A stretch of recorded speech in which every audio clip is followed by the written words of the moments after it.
Ce lo dirà.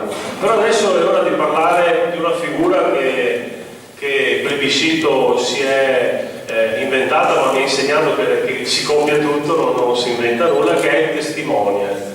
Plebiscito punta tanto su questa figura. Io ho avuto l'onore che questa richiesta mi è stata fatta e ho accettato immediatamente, ma ci sono chiunque può esserlo, basta, tranne i futuri amnistiati, diciamo così. Gli altri possono, che sono cittadini e vivono in Veneto, che siano svedesi, che siano milanesi, che siano napoletani, se vivono in Veneto possono essere testimoni. Ma poi abbiamo un esempio di Don Giovanni Gatto che è parroco all'Aquila, che ha delegato una lettera che anche lui lo testimonia, che ce la leggerà dopo Lisa Finco. Adesso voglio chiamare qui una figura che ha dato la sua disponibilità ad essere testimonial, ma ripeto, questa qualifica noi la diamo a tutti, da qualsiasi cittadino che voglia sorreggere l'azione di Plebiscito, e Carlo Zaramella, consigliere comunale di Este.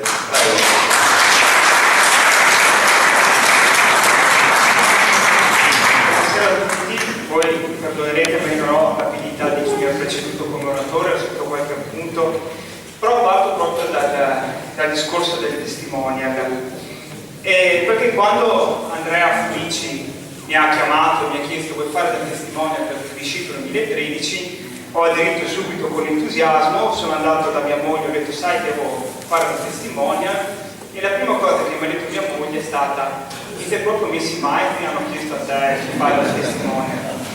Ed è vero, no? Perché il testimonial in pubblicità è quella figura che tra produttore e consumatore dovrebbe con cordialità, competenza, simpatia, con qualità che gli vengono implicitamente riconosciute, garantire la bontà del prodotto. Allora, il prodotto qui ce l'abbiamo ed è il referendum, i consumatori ce l'abbiamo, sono i veneti, il testimonial dovrei farlo insieme ad altri io, che non ho sicuramente le competenze del professore, non ho le qualità di Rocchetta, che tutti conosciamo per la storia che ha avuto alle spalle, ma come testimonial sono forse uno dei testimonial, secondo me voglia un po' bene, anche importante, perché sono il tipico consumatore medio, cioè quello che va ogni giorno a fare la spesa, che vive la realtà quotidiana con tutte le sue difficoltà e che vorrebbe vedere sua moglie dopo 8 anni, 2 lauree, un dottorato di ricerca, non vivere stabilmente il precariato come insegnante, ma magari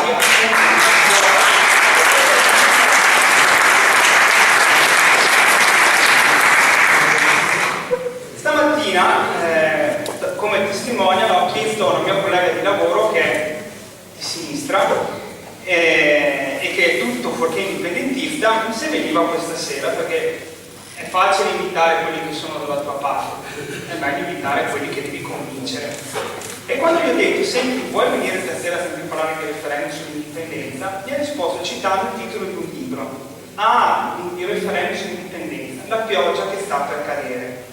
Anzi, la pioggia prima che cada, che è un titolo che mi ha fatto molto pensare perché ha una contraddizione in termini. La pioggia non esiste prima che cada.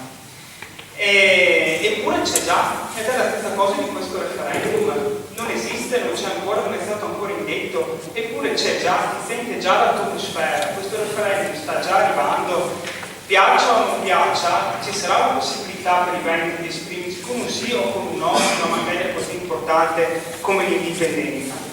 E la crisi certo gioca a favore, è brutto dirlo questo, vorrei giocare su un terreno un pochino più tranquillo, però rende evidente la crisi una cosa, e cioè che in Italia, nella classe politica, non c'è la lungimiranza e il pragmatismo inglese che ad esempio spinsero Tony Blair a dire potere devoluto, potere mantenuto.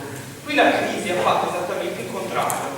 Mentre in Germania si aumenta il potere dei Länder, in Italia si accentra, si tolgono le tesorerie ai comuni, si toglie la rappresentanza politica, si toglie insomma tutta quella cosa, tutta quella libertà e quella capacità di manovra che renderebbe invece, che sarebbe invece importante e fondamentale per i territori avere, per poter esprimere e rimanere competitivi in un mondo che non è il mondo di 50 anni fa, è un mondo che chiede risposte immediate in tempo reale. Un economista, ma ormai è una scuola di pensiero molto diffusa, afferma che nonostante i sacrifici che ci hanno imposto sono tanti, il sistema non è più in grado di reggersi. Questa austerità dissolverà lo Stato sociale, cito testualmente, e per i nostri giovani non resterà altro che rivolgersi all'estero, abbandonando le proprie famiglie e la propria terra. Ecco, io penso che chiedere di poter esprimersi nell'ambito di una consultazione referendaria sull'indipendenza del Veneto trova sì le ragioni sulla tradizione, sulla cultura, su quella storia millenaria che abbiamo alle spalle, ma è soprattutto un'estrema richiesta di avere un'opportunità di futuro. E lo vediamo quando i nostri imprenditori si suicidano, e io qui non faccio polemica, ma i funerali di Stato mi piacerebbe vederli anche per quegli imprenditori che sono stati suicidati perché lo Stato non ha.